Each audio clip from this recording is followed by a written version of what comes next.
Welcome to Cartoonist Kayfabe. My name is Ed Piskor. I'm Jim Rugg. We're going to be taking a look at a great crossover between Punisher and Wolverine by Garth Ennis and Derrick Robertson in Punisher Marvel Knights, I think Volume 4, numbers 16 and 17. Before we do that, I want to implore you guys to like, subscribe, and follow the YouTube channel. Hit the bell icon so that you can mitigate the kayfabe effect. What happens is we talk about comics on this channel every single day, and the comics that we talk about sell out everywhere on Amazon, eBay, and finer comic shops everywhere. So if you get these videos delivered to you early, you have first dibs on some of the stuff that we talk about, like these comics here today. And if you watch the video to the end, what happens is it gooses the algorithm, pushes the video content out to other comic book loving YouTube viewers who haven't seen the Cartoonist Kayfabe channel yet. We've been growing exponentially, and it's due to the fact that you guys have been watching these videos at length, man. So much appreciation for that. Thank you so much. Without further ado, dude, why not get into some Marvel Knights? We've been looking at a lot of Marvel comics from the aughts, and really happy with some of the material that has come out. And one of my favorite pieces, probably like the last monthly comic that I had in my pull list, were Garth Ennis Punisher comics, beginning with Volume 1, which was with Steve Dillon, 12-issue piece there, and then another volume takes place after that. I do believe Steve Dillon was on the trigger with that as well for some time. I think he's back on issue 18. Oh, sick. After this. Super cool, man. And this one, the art chores are going to be Derrick Robertson, hot off the heels of Transmetropolitan. And listen, maybe this is a fine opportunity to show off some of our earliest Derrick Robertson comics, man. Jimmy, this is one of my first like 100 comics on the strength of my uncle going to flea markets. Space Beaver comics that were done by Derrick Robertson when he was a teenager, published by his comic shop, kind of like all the greats, the Tick, Dark Horse Comics was a retailer to start. This was the first issue I ever read, man, and I read and reread this comic a million times. It's a pretty fun cover. I mean, he painted this stuff. Yeah. There's a couple names on here, but it's. I love Space Beaver has the arrow through the glasses. Yeah, man. Listen, we have to have stakes. The amazing thing is, one, I think these books are like 48 pages to start with, so you've got an oversized book, and then like 10 of them. 11. Wow. 11, but things do get off the rails whenever Derrick brings in a new inker. Maybe he had homework that week, man. But like pretty solid stuff in the era of anthropomorphic heroes. A little late, 89. Yeah, in the era of Teenage Mutant Ninja Turtles. Make sure to get a turtle, man. But you know what? You could mitigate any kind of like legal issues by adding one more finger. Yeah, I guess that's all it takes. Yeah, see, man, we got this new inker, and it just isn't the same after that. It's still a hell of a run. I don't know how old he was when he was doing this, but man, it had to be years worth of work to. There's 400 pages here. Yeah, and 86, apropos. So he's doing this for like 4 years to do this whole series. Like, it's pretty good commitment. You think of like these young guys starting out or self-publishing, you get one issue, right? Maybe two. This is a heck of an effort. When a kid brings you a complete comic to start, that's a go-getter. That's true. That's a dude who's doing this without a record contract, as Nas says in Illmatic, man. When I think of this run, I always think of Brad Street. He did covers for a lot of Garth Ennis' Punisher stuff, and I was looking at these covers the other night. That hand looks like it's right off the photo. It really does. I don't see a single black line or anything. It's just like, yeah, it'll be all right. And that looks like John Travolta when he was in the John Gotti movie. Wow.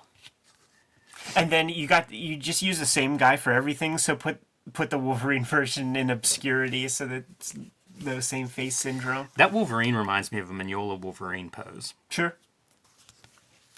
And by that, I mean, I think that might be taken from a Wolverine Jungle Adventure.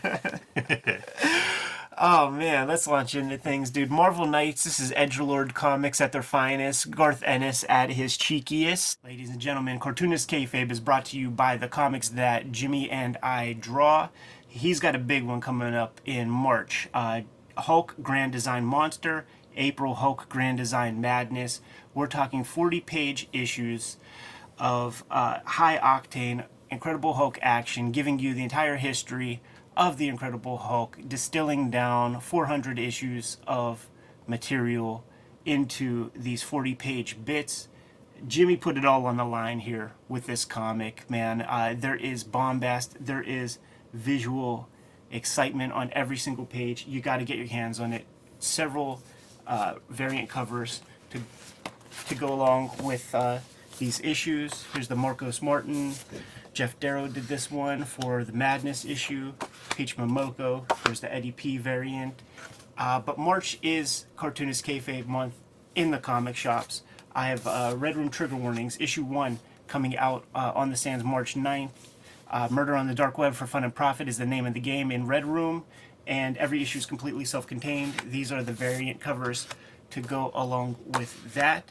But a rising tide raises all ships, so we have lots of books in print in our bibliographies that you can get your hands on, and we like seeing those Amazon numbers increase. So Jimmy has the Plain Janes, giant young adult manga available in finer comic shops, and Street Angel Deadliest Girl Alive is out there in the wild.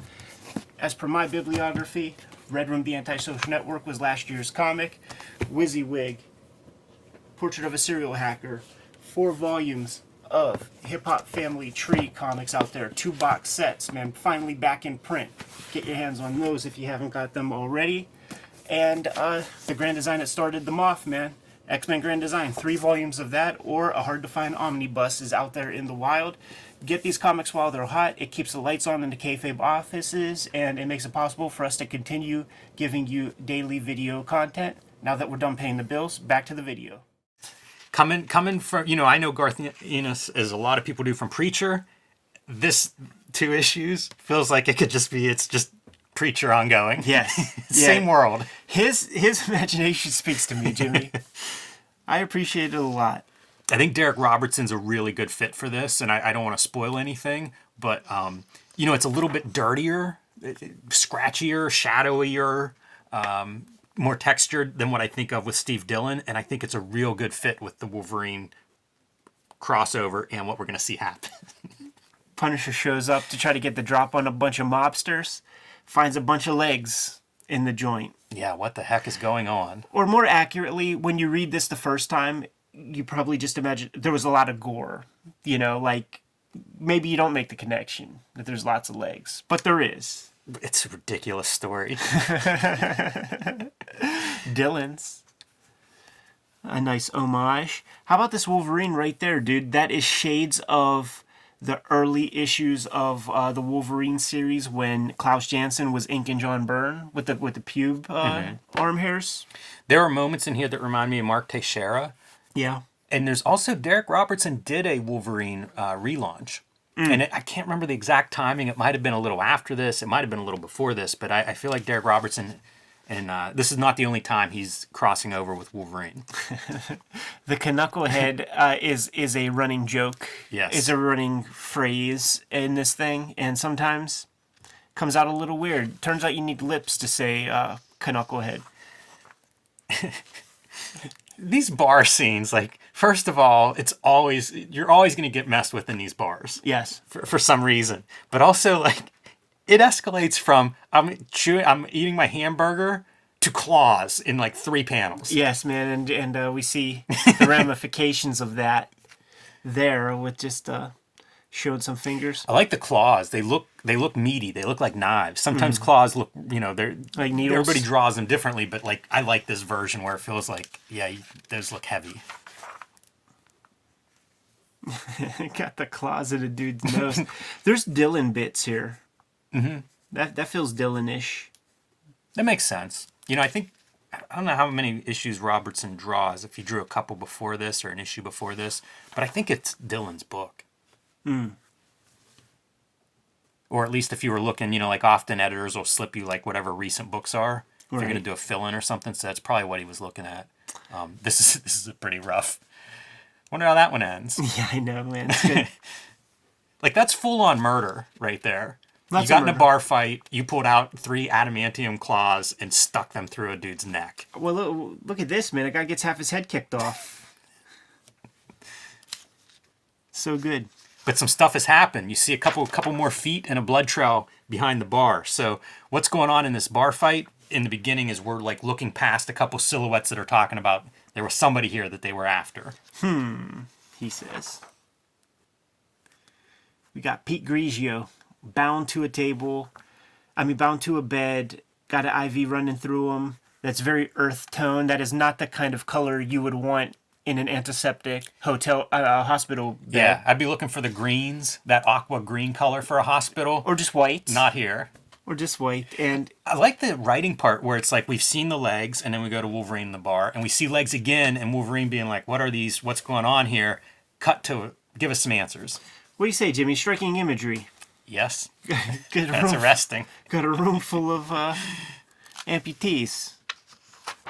Is this a black market? Well, what are the organs that would be below the knees? I don't know. Yeah, is there a big market for ankles and stuff? So let's just keep taking it further and further. And we see the end result of one of these guys. All right, so here's my biggest complaint of this story, Ed. We see his knees as like regular knee positions. They're cutting these dudes' legs off above the knee, but we're going to see this guy a couple of times. And it always looks like he has knees. No, like they have knees, but well, some of these guys. I think they say it at one point that it's just above the knee is where they're cutting these guys off. I do think they fucked that up because they do because you see him walk around, and I mean it's clearly kneecaps exactly that you're seeing, and sort of in a place where it should be. It almost be like they gave him a leg transplant. Right, like I know what you're talking about. Like it should have said below the knee. Because they cut the dude's ankles off, and they give them the knees, and they just have, like, they got to walk around on their ankle pieces. Yeah. Yeah, that part does not come across as cleanly visually as I wish it would. Because right. that's a good detail, and if they nailed that, it would have been amazing. Like, if these guys were walking around on their stumps, yes. That would have really helped me a lot. This is This is a vestige of Volume 1. This Detective Soap is a prominent character in the Steve Dillon, Garth Ennis run, the first run. Look at that Spider-Man just kind of like doing his thing out there. I enjoyed that. Soap reminds me of like, it feels like he stepped out of an Avatar comic. Yeah, right? Like Jason Burrows drew it or something, man. The Punisher is a tough character in certain ways because he has nobody to bounce ideas off of. Yeah. The best they could do back in the day is Microchip, and Microchip is stupid. It's real dumb. I think maybe just give him a puppy or something. You know what, man? Somebody needs to push this part of the Punisher's personality because the guy that has nobody to check him is an interesting guy, and I feel like everybody knows somebody like that in their circle. Yeah. And applied to a character like Punisher, that's a dangerous combination, and somebody should explore that a little bit further. I mean, that's Walter Kovacs. He ain't listening to anybody. And look at the period piece of this. Like, even in 2004, were there payphones very much? Yeah, they were a dying breed. I always love seeing payphones like in old movies and stuff. Some wonky perspective here. This is Punisher without sleep for a while looking at that scene. I feel like I can reverse engineer this in a way. Yes. That's your morgue file truck ad. Yes, like Derrick Robertson pulled this one, but then when you try to draw those vanishing points on a camera lens, now you just push your vanishing point right there and you kind of fuck everything up. Yeah, and if you wanted to win a no prize for this perspective, you would say this is actually a little person club. Yes. Yes. Yeah, we have to get accustomed to that phrase throughout the rest of this comic, I think.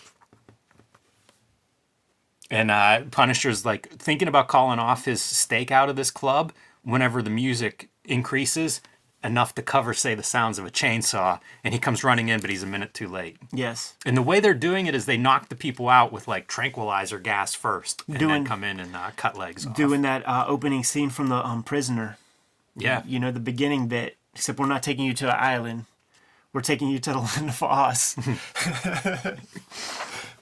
We always complain about how the ads don't fit. That Blade ad was almost like the next panel in succession, the guy in the overcoat. And of course, Wolverine is tracking the same guys coming from that bar. So eventually it leads subterranean, and now they're just following the blood trails. There's a real toddle bin, like late period toddle bin to the dirt and muck and stuff. Like, I'd like to see these original pages. I just imagine a lot of white media. You know, you throw black down and then you start cutting in with white or something. And if you're into aphrodisiac, this is the coloring that I was rebelling against in the early 2000s of just like, I hated that spotlight that had to be on everything. Yeah. Brown everywhere. I wonder how quickly this issue or this run was drawn, because it feels like maybe this was a real deadline crunch. I think it looks good, but you know, you see these little bits and pieces that feel like that's quick. Derrick Robertson's a bad motherfucker too, man. Yeah. Because I think he did every issue of Transmetropolitan with no fill-ins. Like, I'm not 100% sure, but to be able to turn out a book on a monthly basis, I think he was inking and stuff too. Like, you got to have some tricks up your sleeve. You got to be diligent, have discipline, tenacity. That's a pro. Yes, That's a super pro, man.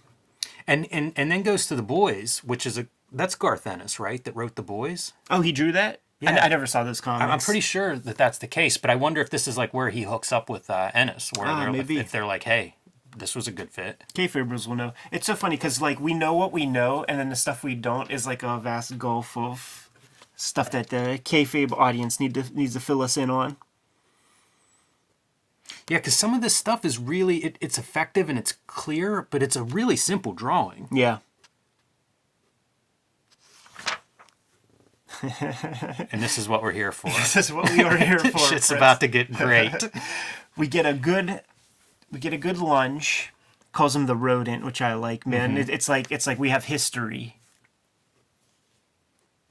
Yeah, these two would duke it out a lot. Once they meet up in I don't know if Punisher War Journal was their first fight, but I feel like there was a Punisher Wolverine miniseries at some point in the 90s. It felt like these two were they were money, right? They were like top performers at Marvel, so of course you're going to have them pair up as much as you can. Perfect This is The characters Rock for the and Steve 90s. Austin. Perfect characters for the 90s, man. And there we go, dude. That's a good looking. What we're going to see is great, but I mean that's a good setup. Shotgun blast to the face, point blank. Yes. What happens then? That's the best. Terminated. That's the best Wolverine moment in the history of Wolverine. Why didn't they do this a million times? I don't know, but this is the part where it's like, I'm kind of curious how Steve Dillon draws this scene, but man, does Robertson nail that. That is perfect. I don't think you could do it any better. All kinds of meat and ligaments and like... Yeah, there's layers around the edge. Yeah, that's just like... You ever see Texas Chainsaw 2? There's that Chop Top character that has that little metal bit with like little bits of flotsam around the edges. Like, we got some of that going on. That's fantastic. And there it is, man. Gotta go ahead.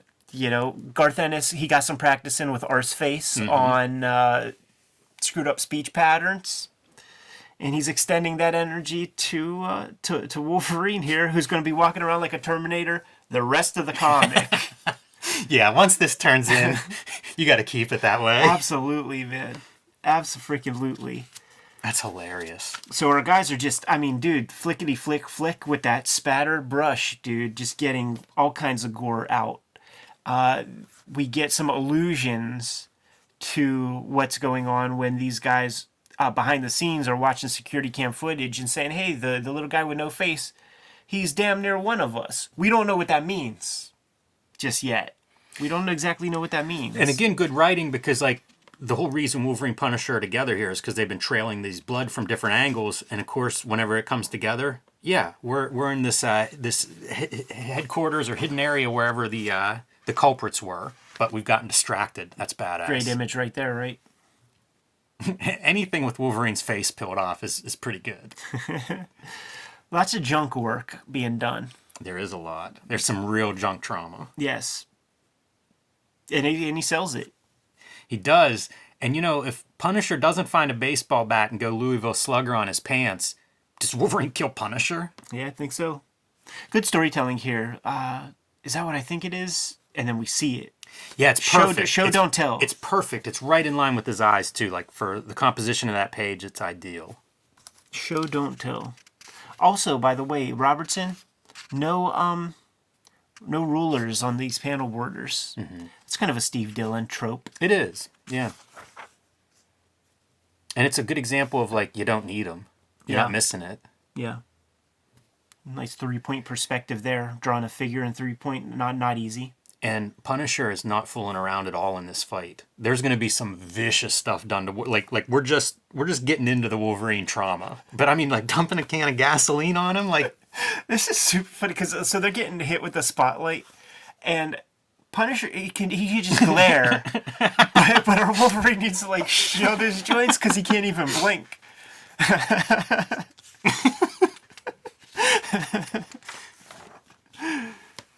And there it is, man. First off, is that Scott Lobdell? Who is that? Derrick, who is that? We know that's somebody. it's ridiculous. We know that's somebody.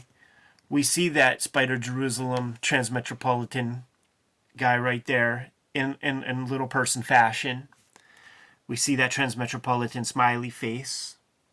He really captures the head on some of those Peter Dinklage looking fucks. And Tell me, you're not stoked to wait 4 weeks, man, to get your hands on that next issue. It's a good issue. It's a really good issue. Great setup. Yes, but also a lot of good payoffs. Wolverine getting shot in the face, one of the greatest moments in Marvel Comics. Absolutely. Man, it's a dark Punisher too. Like I did not read this run, so like reading Ennis's take on Punisher, it's like. I don't know what the rest of it's like, but damn, he seems like a serious body count guy. This is Michael Myers in a Punisher skull. I always think of Wolverine as Freddy Krueger in a lot of ways, man. But listen, we set it up. Now we gotta knock some dudes down. And Punisher's saying something like, if I use my gun, I'm only going to be able to get a couple of rounds off and get maybe 10% of these guys before they swarm us. And, overpower us. So plan B it is. And he's just smacking them like Cupid dolls all over the place, man. I was just listening to some wrestling podcast, and they were talking about an event where the promoter would hire a little person, put that on his card. So he knew one that was local to where he was putting on the event, and the guy's like, yeah, I have somebody I can work with. I'll bring him. And whenever he showed up for the event, the promoter... the little guy had brought like a regular sized dude as his opponent. And they billed him as the world's tallest midget. We're not happy. And this makes for a lot of good visuals. It does. We'll say a lot of good visual storytelling, man, because you're just seeing bodies flying all over the place. It's also funny because whoever's in charge of this scam that the little people are going to take over the mob, They make a lot of comments Wolverine's direction. Yes. Like they really drive home that Wolverine's a short guy. Still got that Spider Jerusalem joint. And look at this, like using them as like weapons. Yes. Just swinging them around, smashing them into things. Yeah, that's not going to make anybody happy. When we get the origin story of this guy and we get his reasoning for why he wants to do what he does. By the way, like in what universe is that hair texture? You know what universe? That's what they call spray on hair. The Dog Boy liquid television shows. That's right. Like that's the only place where you can call that fucking kind of sheen hair. It really makes you appreciate Matt Hollingsworth's color on Preacher comics, because that you shouldn't get paid for that. And by the way, what in the hell is this? We've talked about this a million times. I think it used to be a vestige that indicated some sort of printing and display cycle. We're in the 2000s at this point. Yeah, like, what are we doing? Yeah, this is not on the newsstand. The person at Rite Aid is not going to have to look at the top of the comics and say, okay, these are the ones we take off this month. Can we get the origin story of our give us some backstory. New mob boss, because we're going to get some good visuals here. Little toilet dunker, and he's spiteful. I loved you so much. You were my brother. What is going on with this like pole and the dogs at the bottom of this?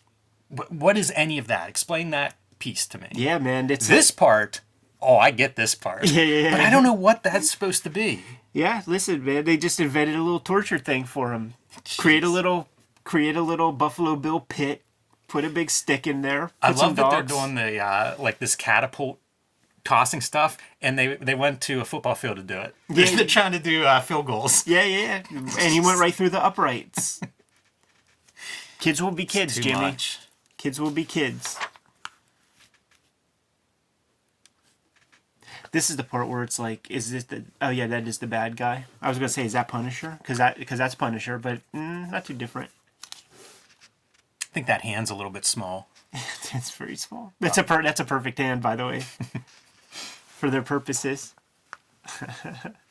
Yeah, here's our guy. And, like, he definitely has knees. He totally has knees, and he has knees where they should.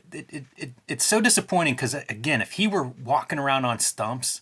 Man, that'd be great. It would be. Yeah. Because, like, those hands would be, like, 2 inches from the ground. Yeah.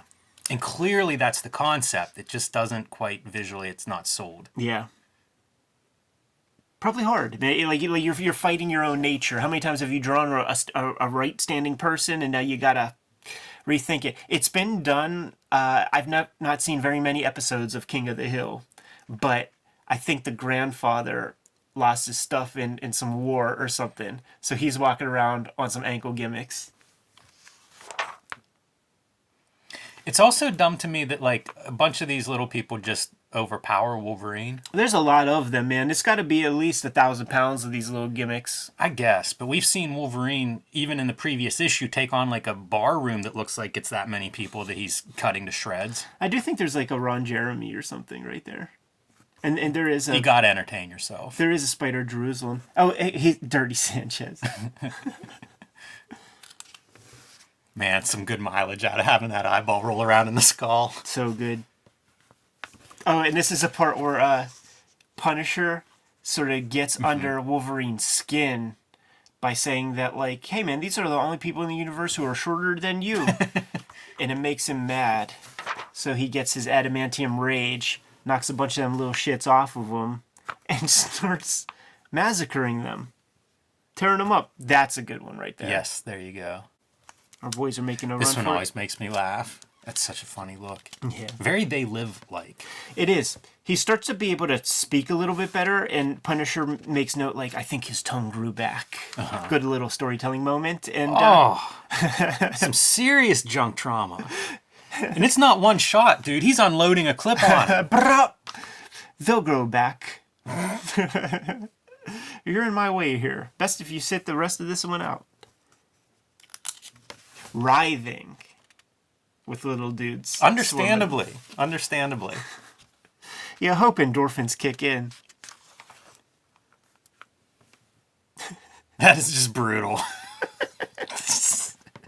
See, this is the one, like I could get a couple dozen on him, but this, I mean, you and I can curl that. Yeah. Also, by the way, if this was like by Richard Corbin, these would be standard sized humans sometimes. You know, like his portions will do that. That's true. Man, trying to cut his legs off. Yeah, and is he just like allowing the chainsaw, like, is it turned on just sitting on his ankle? I don't know. And then we have to get the Just Desserts ending by stubbing our dude who's been stubbing others down. And no blood pools around his legs. And it makes me wonder, like, is somebody at Marvel editorial being like, don't just we can't go overboard. Yeah. Look at these textures, man. It's so bad.